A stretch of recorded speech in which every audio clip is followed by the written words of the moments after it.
السلام عليكم ورحمة الله وبركاته. الحمد لله رب العالمين، وصلى الله على سيدنا محمد وآله وصحبه وسلم تسليما. أما بعد، makusudio ya mkusanyiko kama hunu kwa wakati kama hunu mahala patukufu kama hapa ni kutekeleza baadhi ya wajibu ambao kwamba wampasa kila Muislamu kwa ndugu yake Muislamu. Haiwi au haipendezi Waislamu wakawa hawatatembeleana au hawatokaa wakazungumza kwa ajili kukamilisha mazoevu alotuambia Mtume wetu Muhammad alayhi salatu wassalam, almu'minu alifu ma'luf. Muislamu ni yule ambaye kwamba yeye amezoeana na watu. Jambo la kuzoeana linapatikana kwa kutembeleana, kwa nasaha, kwa mawaidha, kwa kukaa, kwa kuzungumza, kwa kupanana maoni, kwa da'wa ila Allah. Kitu hiki husababisha watu kuzoeana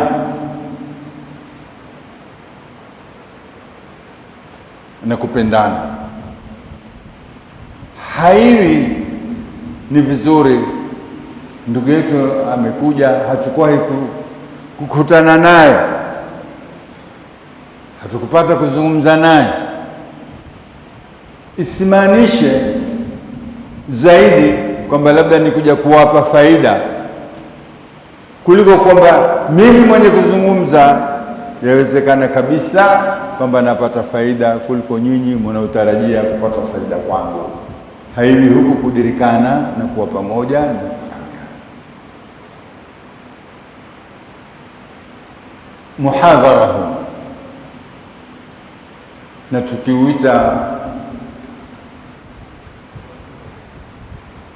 tukiuita muhadhara ni kimaneno au ni vile kuzoea, badala ya mtu kutuambia kuna mawaidha ni kwa muhadhara kwenda kiusasa. Tukirudi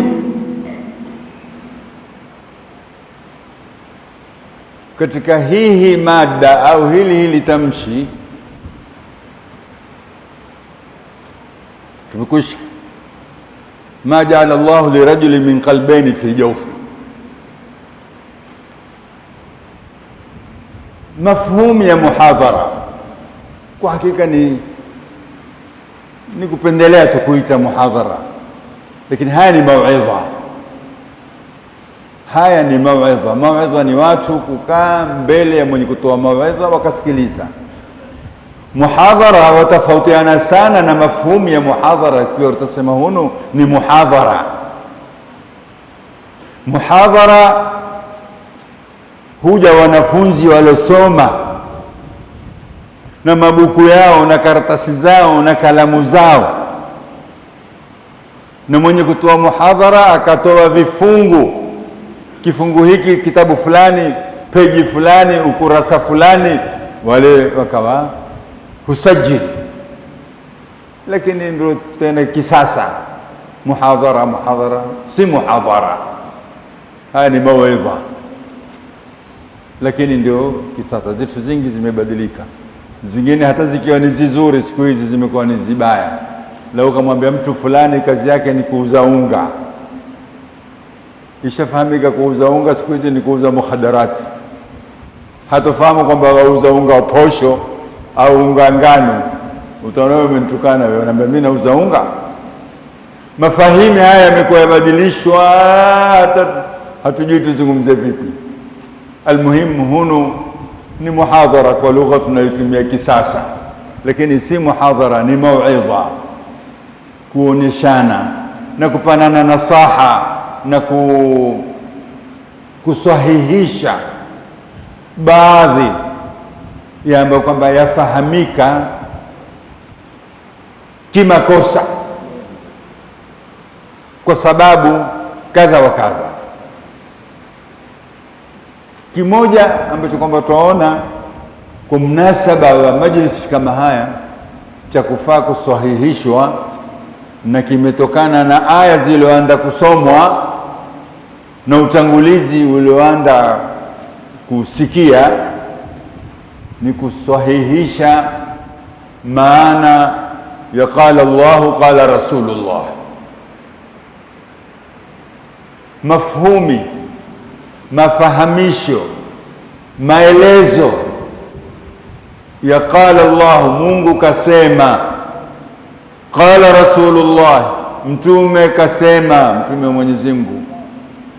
Haya ni mafhumu yatakayafahamishwe, yawekwe wazi kwa watu ambao saa nyingine wale watu wana fikra zao mbalimbali za kutaka ukweli, saa nyingine za upotofu, saa nyingine za sawa, saa zingine za jongo.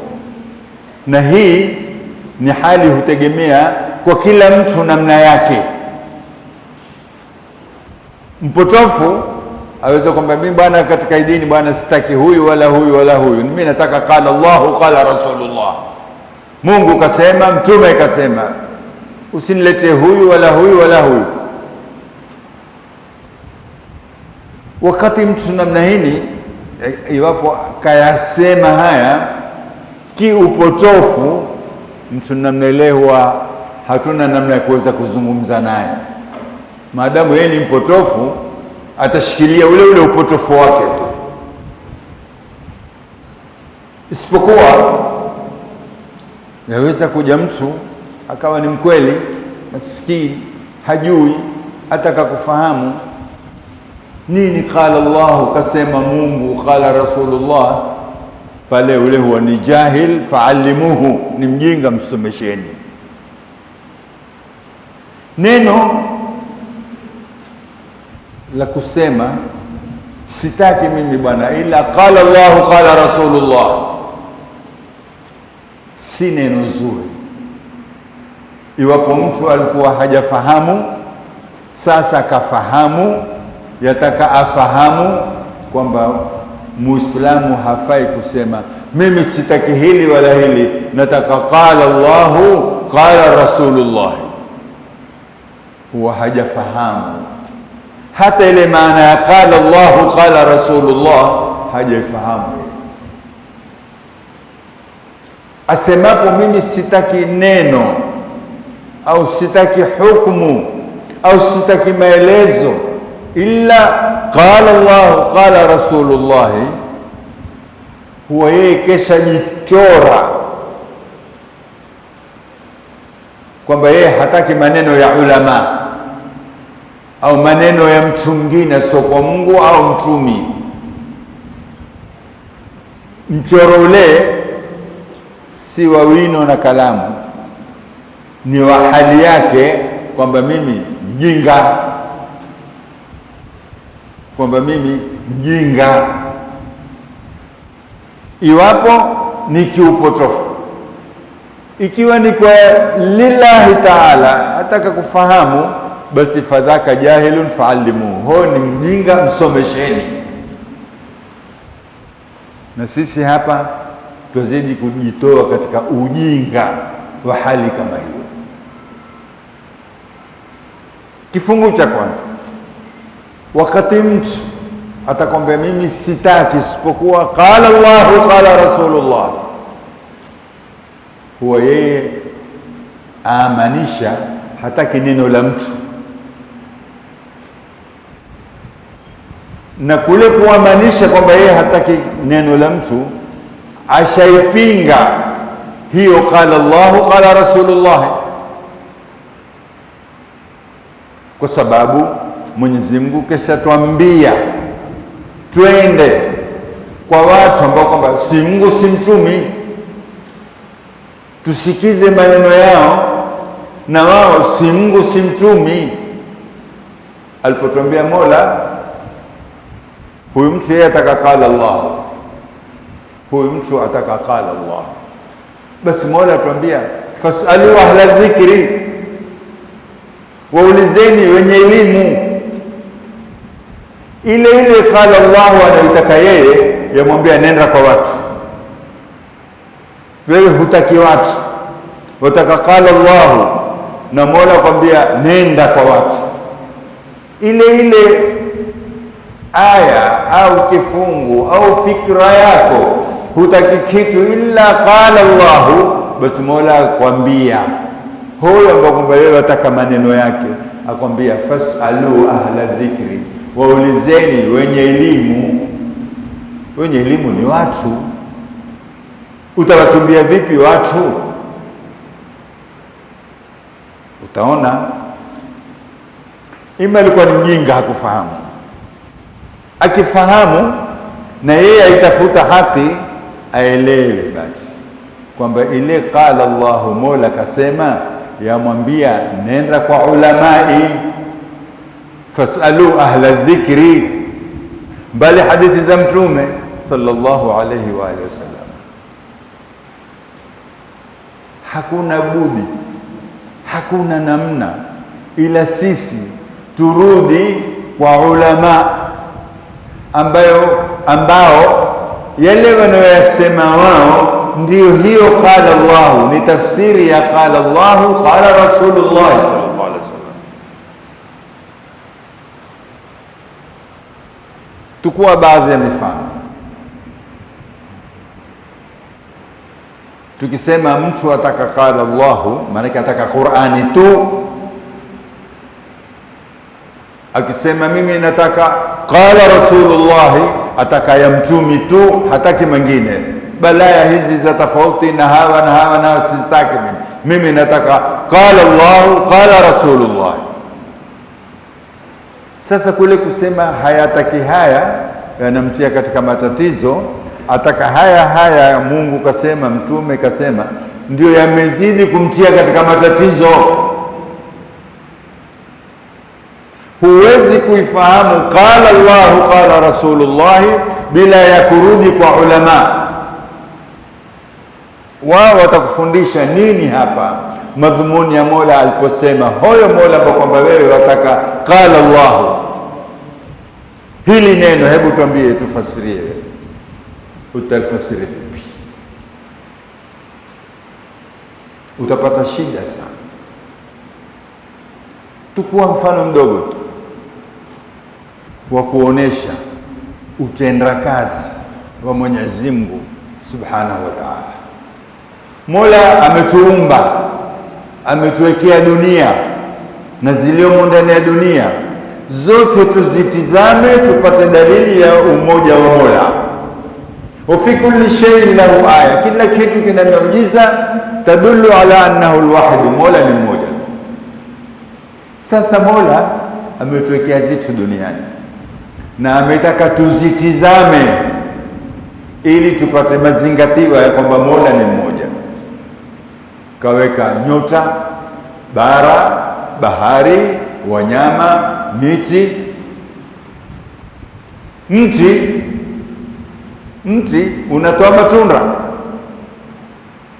Mti unatoa matunda, taban sisi tuelewa. Sasa Mola akatuambia ndani ya Qur'ani, huyo hataki kitu ila Mungu tu. Mola akatuambia katika kuhusu mti, undhuru ila thamarihi idha athmar. Maneno mane tu haya. Undhuru, tizameni ule mti, ila thamarihi, tunda lake, idha athmara, ukitoa tunda. Qur'ani yatuambia hiyo qala Allahu unayoitaka wewe. Qur'ani yakwambia tizameni tunda la mti unapotoa tunda. Wewe utafahamu kwamba kuna lazima sisi tutoke jamani, tuende mashambani, tutizame mti ukitoa tunda, lile tunda litupelekee sisi kumjua Mola. Sasa ina maana hii amri hii, undhuru, tizameni, hii amri hii Mola tuamrisha. Nani atakataa kwamba hii ni kilugha kinahu ni fi'lu amri, kitendo cha kuamrisha. Mola tuambia undhuru, tizameni. Sasa tizameni huku ni lazima, ni wajibu, ni faradhi, ni kutizama kwa ajili ya kuzingatia? Yamaanisha nini neno la Mola lilipotuambia undhuru ila, tizameni? Ndio ina maana tutoke twende tukatizame mikanju, tukatizameni maembe, tukatizame mipwera na tini na zaituni na zikitoa matunda?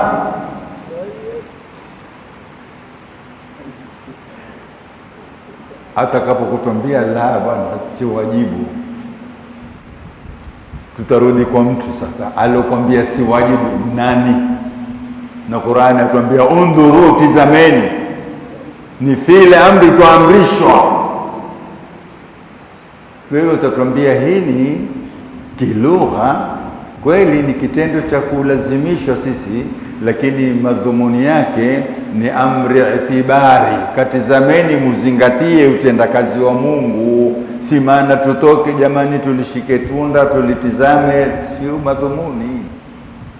Sasa huko kutuambia sio madhumuni, umeyapata wapi ikiwa si kwa watu? Sasa utawakimbia vipi hawa watu? Hunu ni mfano mdogo. Hapa imesomwa aya na Al-Walidi.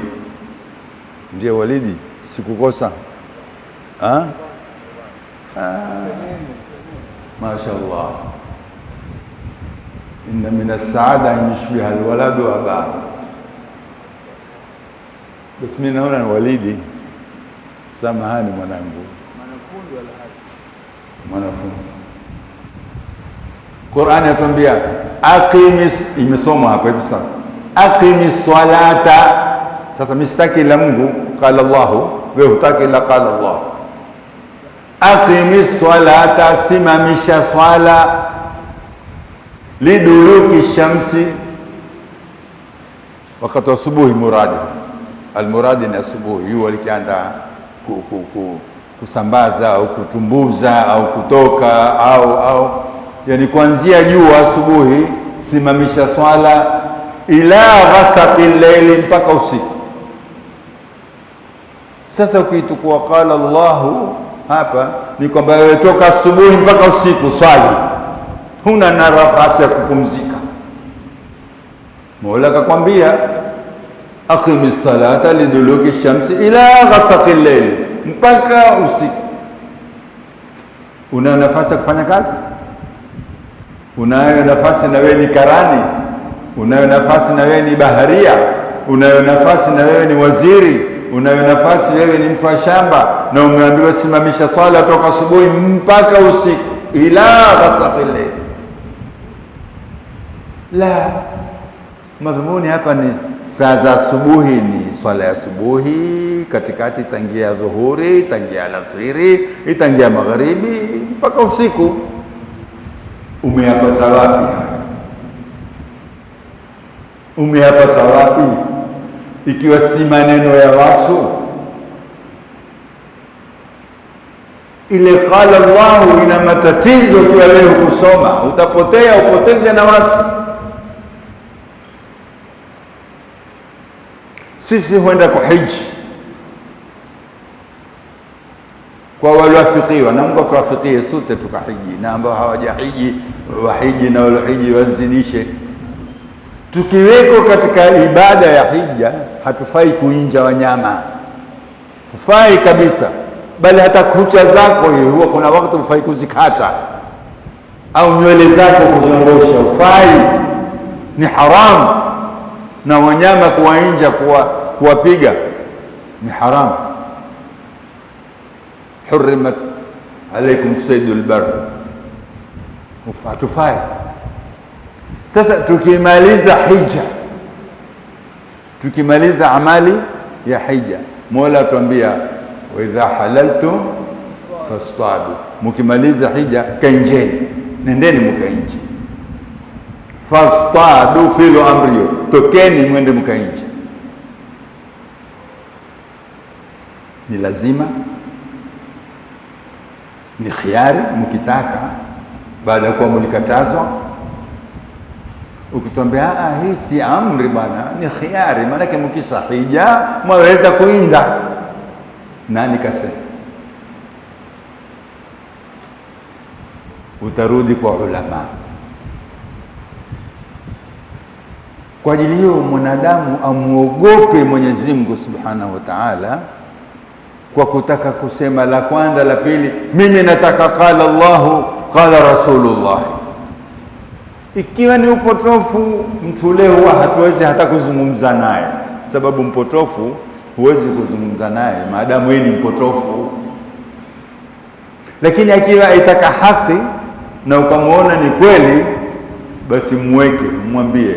Ndani ya Qur'ani zimekuja fi'lu amri, ndani ya Qur'ani zimekuja fi'li za kulazimisha, zina maana zaidi ya 14. Fanyeni, fanyeni, fanyeni, zimekuja zaidi ya maana 14.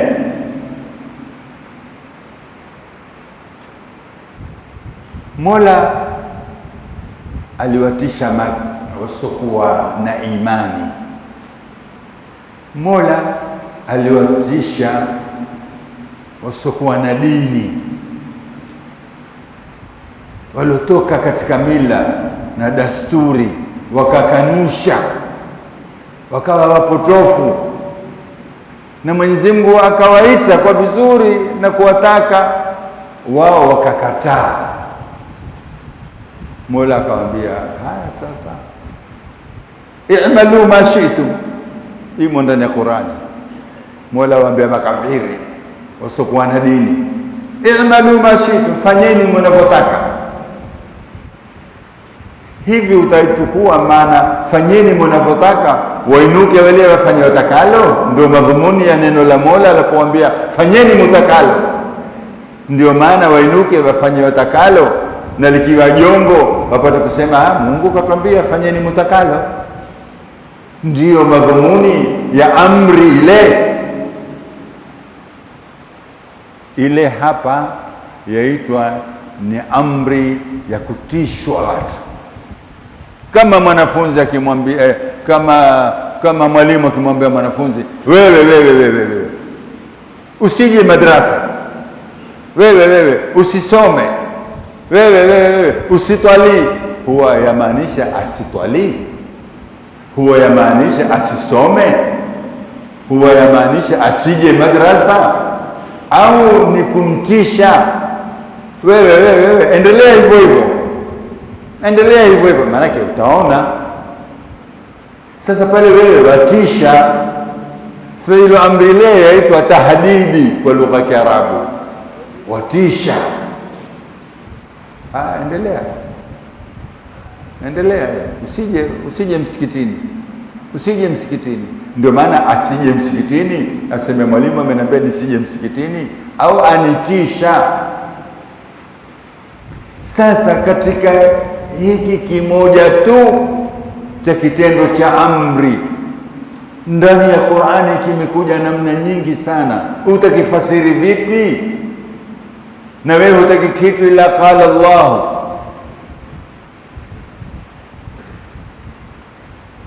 Wa atul yatama amwalahum, mayatima wapeni mali yao. Kweli yatima hupewa mali yake tu? Madamu wewe ni yatima utampa mali yake? Na Mola kisha sema hiyo qala Allah unaitaka. Mola akwambia wa atul yatama amwalahum, wapeni mayatima mali yao. Si huwezi kufasiri yatima mpe mali yake. Fasiri yatima akisha kubalighi na ameonekana mwendo wake ni sawasawa na mzee wake aliyekufa kamwachia mali, na yeye amebalighi. Wabtalul yatama, ukisha kuwaona wamekuwa watu barabara, wapeni mali yao. Lakini hapa aya yakwambia waatul yatama amwalahum, mayatima wapeni mali yao. Sio kwamba yatima atapewa tu mali yao, Yatima hapewi tu mali, hata serikali haikubali. Mtoto mdogo mzee wake amekufa, mewata mtoto miaka miwili tu, ni yatima yule, utampa vipi mali yake? Hata ukataka kumpa, utampa vipi? Huwezi kumpa. Lazima alelewe, atizamwe mpaka abalighi, na hata akibalighi hapewi tu. Fa in anastum minhum rushda fadfa'u ilayhim amwala, mkiwaona wako barabara ule yatima, mpe pesa zake. Haya ni mafhumi ambayo kwamba hupasa aulizwe yule ambaye kwamba yeye hataki illa qala Allahu qala Rasulullah, aulizwe, wewe wataka hilo, wataka qala Allahu qala Rasulullah, tutakwambia kwa mafhumu ya nani? Kwa mafhumu ya nani? Kwa maelewa yako? Umefika wewe kiwango cha kutoa maoni yako? Kuna zitu zingi sana Mtume kazieleza, ukutazifahamu utapotea, wapoteze na watu. Qur'ani ilituambia hiyo hiyo ambayo kwamba ni qala Allah. Mzee wako au wazee wako, mama na baba, hufai kuambia neno baya. Fala taqul lahuma uff, hufai mzee wako kumwambia uff, umechoka nawe mimi, hufai. Usimwambie kilma cha kuonyesha umechoka naye. Fala taqul lahuma uff, usimwambie mzee wako uff, baba umechoka, au mama uff, kalimatullah jar, kilma cha kuonyesha wewe umechoka naye, hufai kumwambia. Wala tanharhuma, wala usiwashitukie, wala usiwashitukie, yani kuwatolea maneno matusi. Baba umekuwa wewe wachokesha sasa, umekuwa mtiriri sasa, umekuwa hivi, umekuwa hivi, hufai kumwambia. Tukiondoka hapo, tumuulize huyo mtu sasa, je, yafaa kumpiga mzee wake? Mtu yafaa kumpiga mzee wake?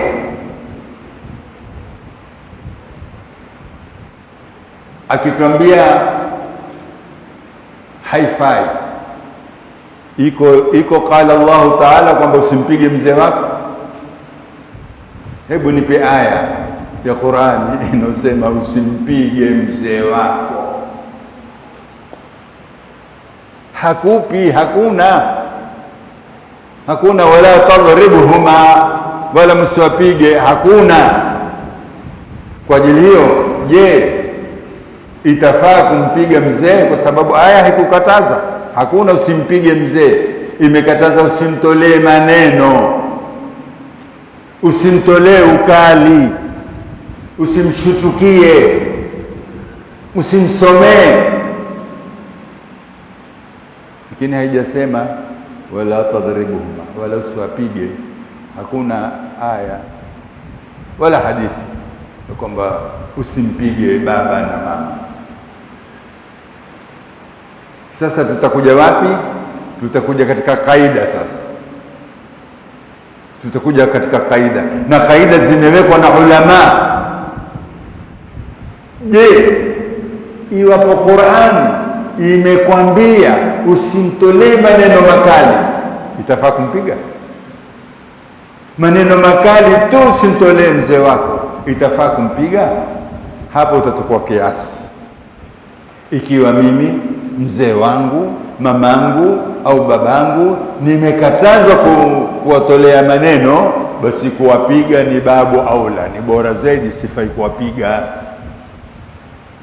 Hayo ni mafhumu utayapata wapi? Ikiwa wewe hutaki qala Allah, hutaki illa qala Allah qala Rasulullah, utaona kazi ya ulama wametuwekea zifungu za kufahamu hiyo hiyo qala Allah, na dalili ni kwamba Mola alituambia tuwarejee ulama. Bwana mwanachuoni, nimekuja kwako mimi, Qur'ani imenikataza kumtolea mzee wangu maneno makali, yafaa kumpiga? Atakwambia haifai. Ikiwa kumtolea maneno tu umekatazwa wewe, kaifa umpige? Ndio ukawa utaulizwa, ukiwa wewe wataka qala Allah qala Rasulullah, kwa fahamu ya nani? Fahamu yako mwenyewe. Ikiwa ni kwa fahamu yako mwenyewe, Qur'ani haijakwambia usimpige baba yako, ndio utakwenda kumpiga kwa sababu haikukwambia. Lakini mwanachuoni atakwambia haifai kwa sababu kumtolea maneno makali tu haifai, itakuwa kumpiga? Hakuna namna mpaka turudi kwa ulama. Mtume alayhi salatu wassalam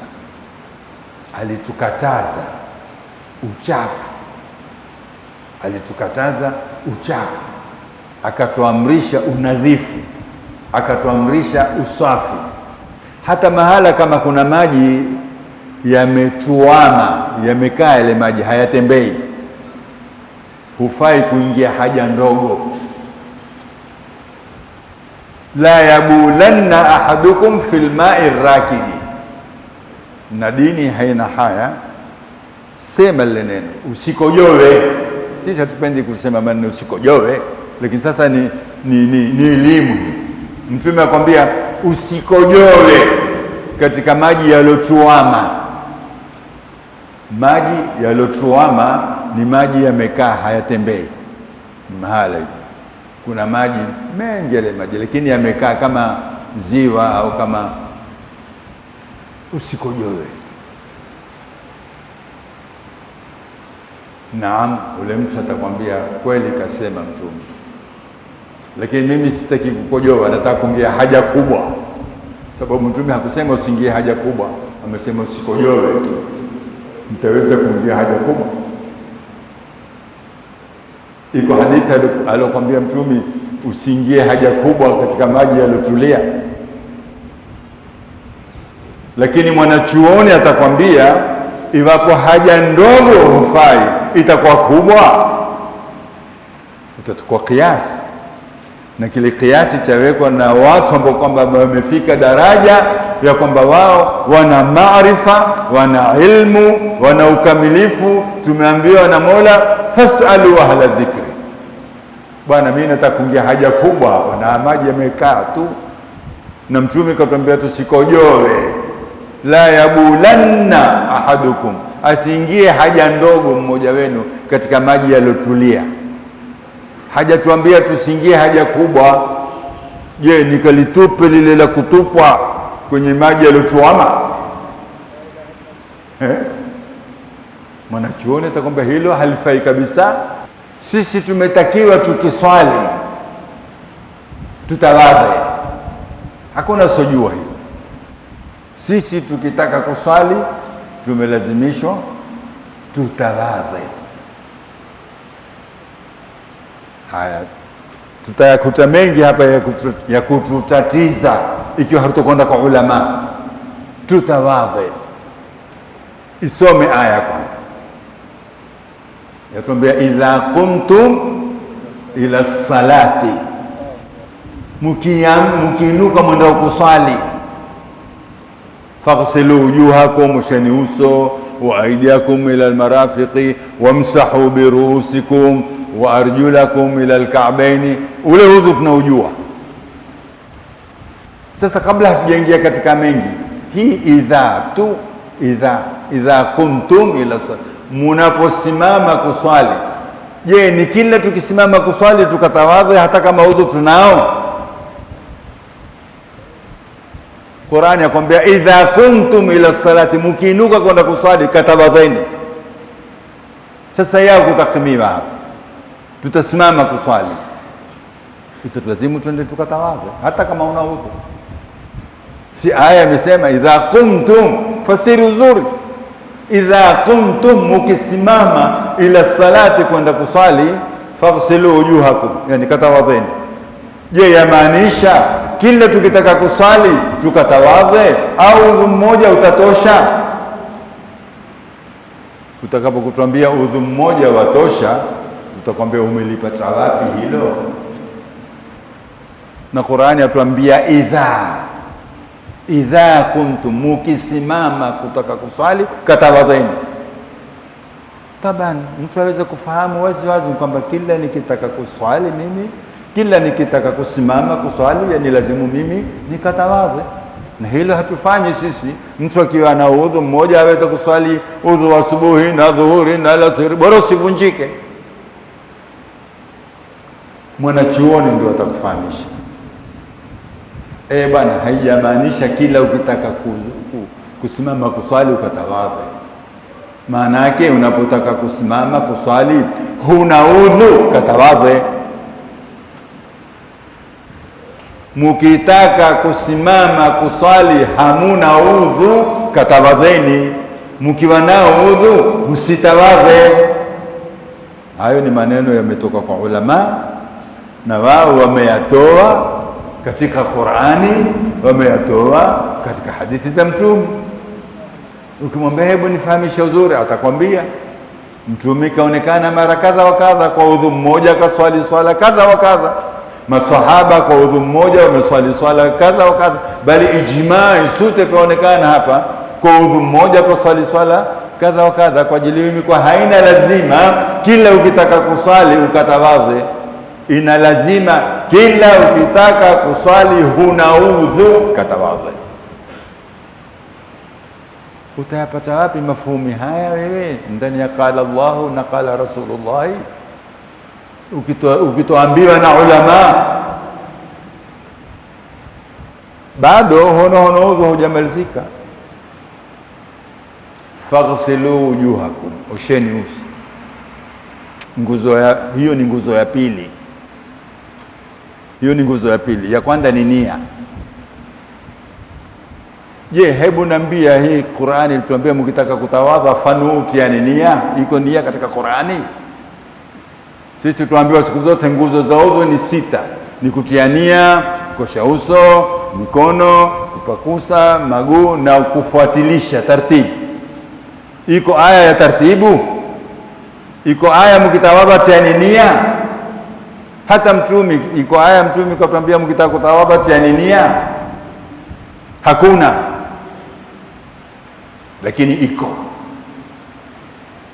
Hakuna lakini iko. Utajua wapi kwa hakuna na iko? Utaambiwa na ulama. Kwa ajili hiyo ulama maneno yao ni ile ile qala Allah. Nia imewekewa kaida. Sisi tukitawadha ni lazima tutie nia, na hakuna aya kwamba ukitaka kutawadha tia nia, wala hakuna hadithi ukitaka kutawadha tia nia. Lakini iko.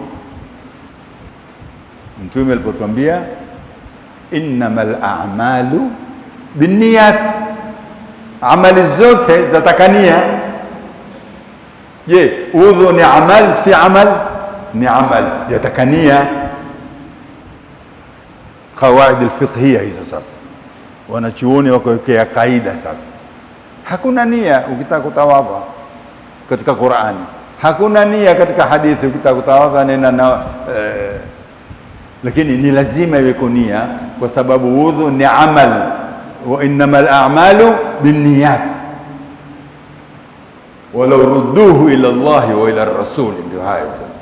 Haya mambo watu wakiarudisha kwa Mwenyezi Mungu na Mtume, la alimahu alladhina yastanbitunahu, wale wenye istimbati ulama watawafahamisha. Hiyo qala Allahu qala Rasulullah ni neno la kisawa, lakini wewe hujanipendelea ukweli. Ikiwa ni ujinga tutasema naam, umelipendelea ukweli, lakini wewe ni mjinga, ndio tukufahamishe. La, ni upotofu, hata ukamfahamisha ule mpotofu ni mpotofu tu, hata ukamfahamisha vipi hafahamu, atashikilia lile lile. Hono ni udhu. Ndio wakaja wale ulama wakazisoma aya wakazifahamu. Sisi tukitawadha kulingana na sura alivyofahamu imamu wetu Imamu Shafi, ni kwamba lazima ufanye vile vile ilivyobainiwa. Utie nia, pili uoshe uso, tatu uoshe mikono, 4 upukuse, 5 uoshe miguu, 6 ufanye tartib kutungamanisha vile vile, usikhalifu. Iko wapi aya iliyotuambia tufanye kitu hiko? Lakini kwa kufahamu ile aya inavyosema, kwake yeye imemdhihirikia ni lazima utawadhe vile vile alivyosema Mola. Amekuja imamu mwingine kwa mfano asema ni vizuri ufanye vile vile, lakini hata ukafanya namna yoyote wewe udhu tasihi. Ana uzito neno lake, sababu ni mwanachuoni.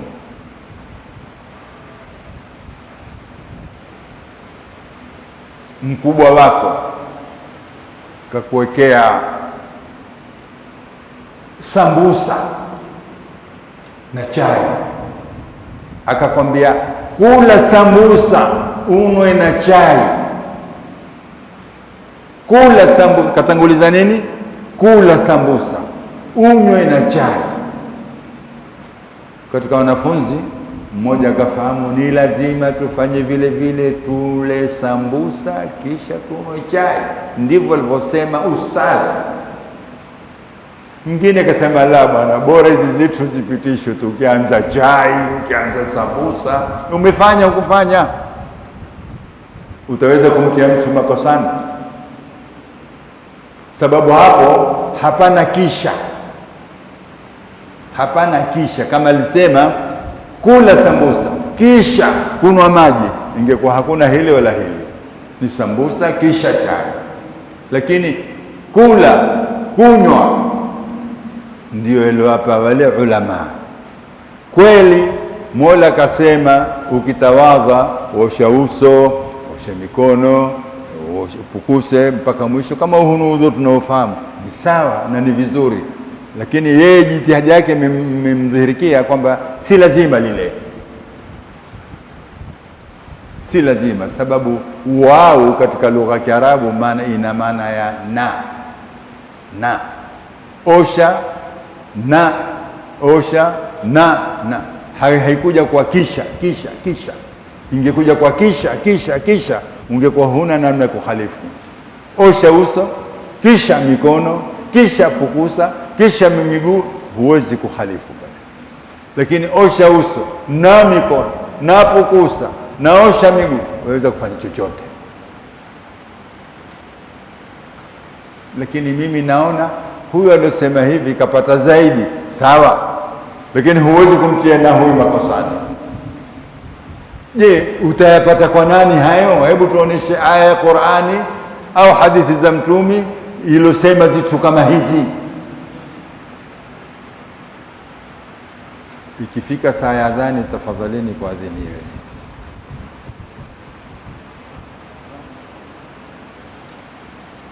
Nadhani tumefahamiana sana muradi wa mtu kusema mimi nataka qala Allahu qala Rasulullah. Mtu huyu kwa upande uko katika sawa na kwa upande hako katika sawa. Uko katika sawa akiwa amekuja kwa nia nzuri, ataka kujua, ataka kufahamu hili, hebu tuambie liko wapi katika Qur'ani, hili liko wapi katika hadithi, na umekuja kwa lillahi ta'ala kiusafi na insafi na kutaka kupata hakika, fadhaka jahilun fa'allimuhu, ho ni mjinga mfundisheni. Usimwambie ondoka bali katika wale wapotofu, la, isiwe rahisi kumfukuza mtu. Ama ikiwa ni mtu yuwazunguka mwenye mistake chochote, bwana taka qala Allahu qala Rasulullah, huyo una harufu ya upotofu. Hata ukafanya vipi, si rahisi kwamba yeye atakusikiliza. Tumuogopeni Mwenyezi Mungu Subhanahu wa Ta'ala na msemo, mimi sitaki illa qala Allah qala Rasulullah. Mimi nataka qala Allah qala, simjui huyo wala huyo wala imamu huyo. Mimi nakwambia nataka qala Allah, wewe hunambia qala fulani, huwa ni makosa. Ila ule mtu akiwa ni mjinga afahamishwe. Mtume sallallahu alayhi wa alihi wasallam alikaa siku moja na maswahaba zake. Katika kukaa, mmoja akashuta. Kilima cha kushuta si kizuri kuzungumzwa misikitini, lakini ni dini. Sasa sisi tunaeleza hukumu ya dini. Alishuta au alijamba. Mshuto ule na mjambo ule ulikuwa sio kupuliza, ni wa sauti, bomu. Wengi wakaisikia ile sauti ya ushuto na ujumbe ule. Mtumi ni hakimu, mtumi ni mwema, mtumi ni mzuri. Mtumi hakuja kukejelesha watu, akajua tu hapa kutakimiwa swala. Kukikimiwa swala, huyu alojamba, huyu aloshuta, huyu atakwenda kule kutawadha. Kwa hivyo watu wote watamjua ni huyu. Maana yule bwana alipokwisha kumaliza kushuta, na yeye alifanya kana kwamba atizama ni nani asionekane ni yeye. Mtumi kwa hikma yake na wema wake aliwaambia masahaba, kila aliyekula nyama ya ngamia katawadhe. Na ngamia ni nyama iko sokoni, watu wengi hula ngamia na wengi wamekula ngamia, na pengine yule aliyoshuta alikuwa kala au hata hakula, lakini walipoamrishwa waliyekula nyama ya ngamia wakatawadhe,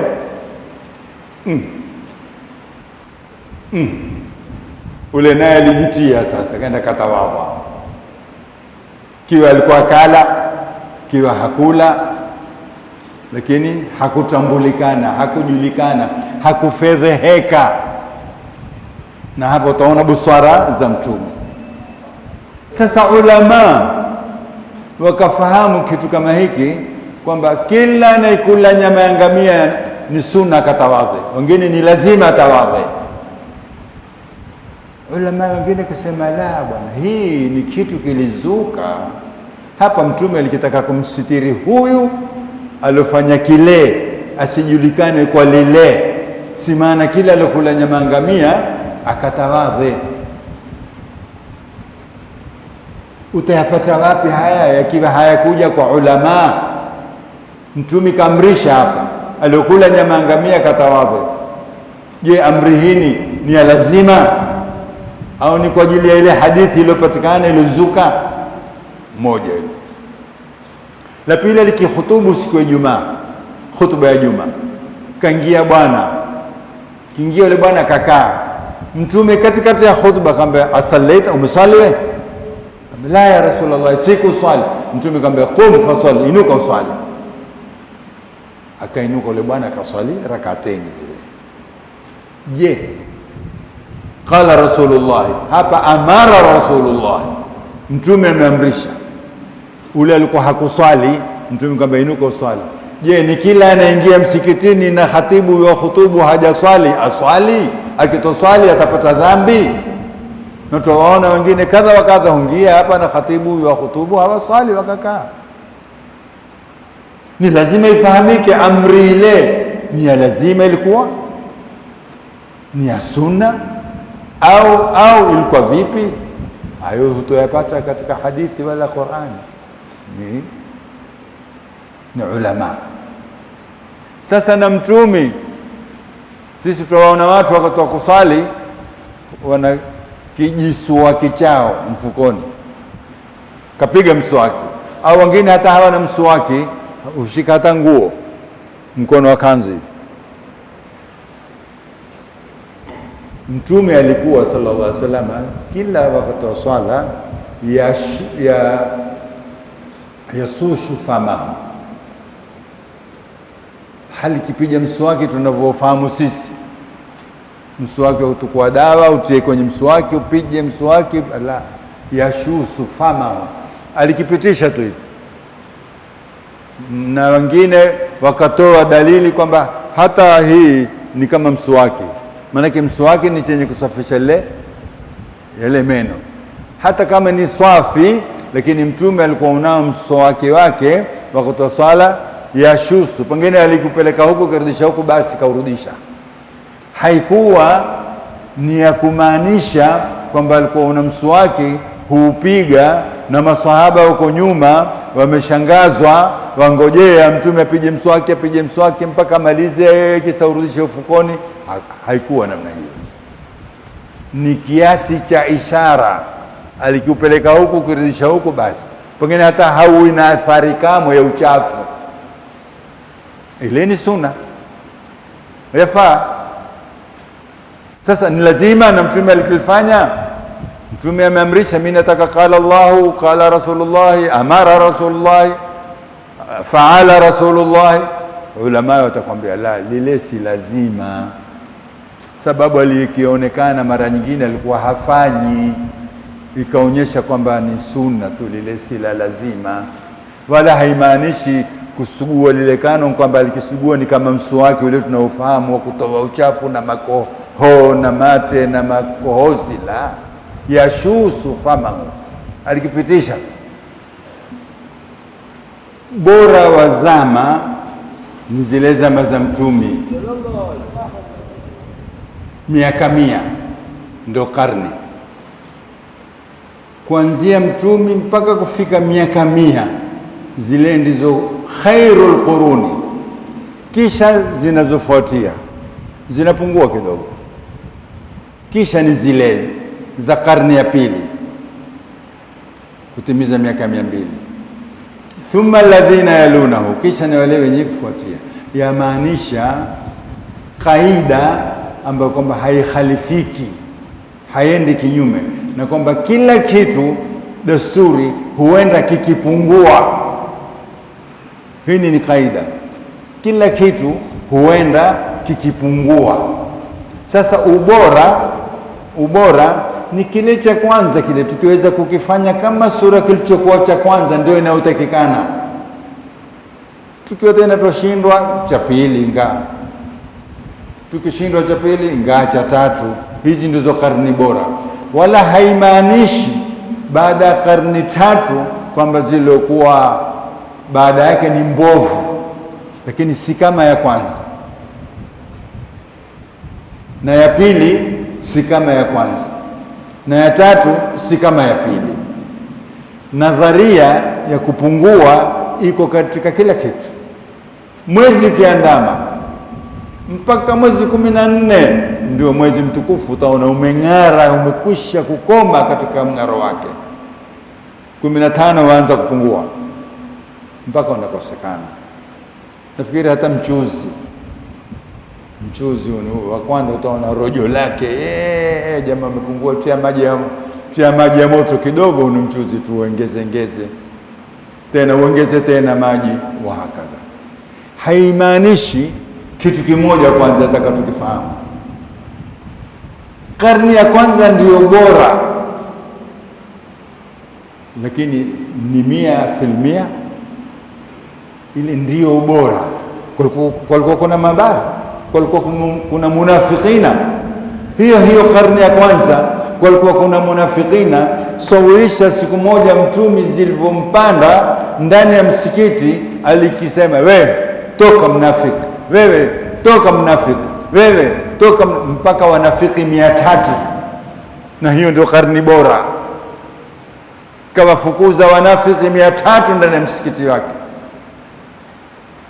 kakataza mashoga, mahanithi hawa wakati wa Mtume, kiamba masahaba hawa wasiingie majumbani mwenu wataharibu, mahanithi. Na ndio karni bora. Karni bora kupatikana mahanithi, karni bora kupatikana wanafiki, lakini ndio karni bora kwa aghlabi, kwa zaidi, kwa wingi, kwa kughilibu, kwa watu kuwa na Mtume, kwa watu kuwa na masahaba, waona zile zitendo, waona ibada, waona saira, waona mwendo. Basi ile karni ya kwanza ya Mtume na masahaba zake, si kwamba kulikuwa hakuna na mabaya, walikuwepo. Kisha ni karni ya pili, sababu watu waenda kipungua, Mtume kaondoka, masahaba wamekosekana, walioko ni tabiina, lakini ni bora wameshika mwendo ule. Kisa ni ya tatu, ndio kabisa imepungua. Sasa si kwamba zikimalizika karni tatu zilobakia ni chafu, la.